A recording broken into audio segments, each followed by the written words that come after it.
Turka shi bayan an sauko daga sallar idi, Abba Kabir Yusuf ya faɗa abin da ke ransa wanda ya danganci wannan sallar da aka mai ta alƙulutu, wanda kuma hakan ya kasance tabbas Abba Kabir Yusuf ya fara jin ɗaɗɗaɗin shiga cikin jama'a a cikin zuciyarsa, inda bayan an sauko daga sallar juma'a yake cewa a gaskiya na kasance cikin firgici da tsoro dangane da shiga cikin dubbannin al'ummar nan da na yi.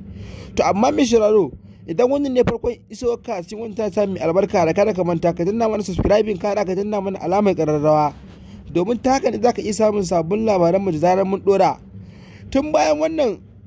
furci da Abba Kabir Yusuf ye na kan shiga cikin wannan dubbannin al'umma, wato kenan dai sallar idi, a gaskiya tabbas ya bayyana wasu abubuwa masu muhimmanci, inda yake cewa a gaskiya shi bai taɓa tunanin ma zai shiga cikin taron nan ya fito ba,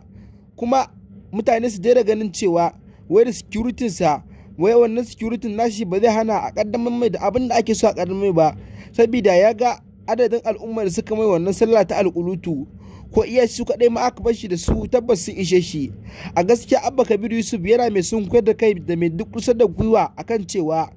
insha Allahu ya daina wannan ayyuka da yake aikatawa.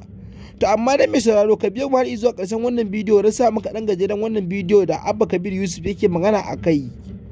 bayan an sauko daga sallar juma'a. Kada ka manta, idan wani ne farko iso ka cikin tunta mai albarka, da ka danna mana subscribing, kana ka danna mana alamar kararrawa. Tun bayan wannan abubuwa da Abba Kabir Yusuf yake ta faɗa, hakan ya jawo cece-kuce a bakin mutane kwarai da gaske, inda suke cewa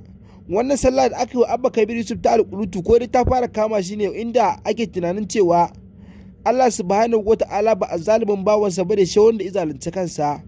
Wannan addu'a da kuma sallah da suka yi domin kai kukansu gaban Ubangiji na wannan bawan Allah da yake ruguje-ruguje a jihar Kano, ana tunanin dai yanzu Allah Ubangiji subhanahu wata'ala ya fara saka a mutanen da ya ruguje wa gida duwa. Kasance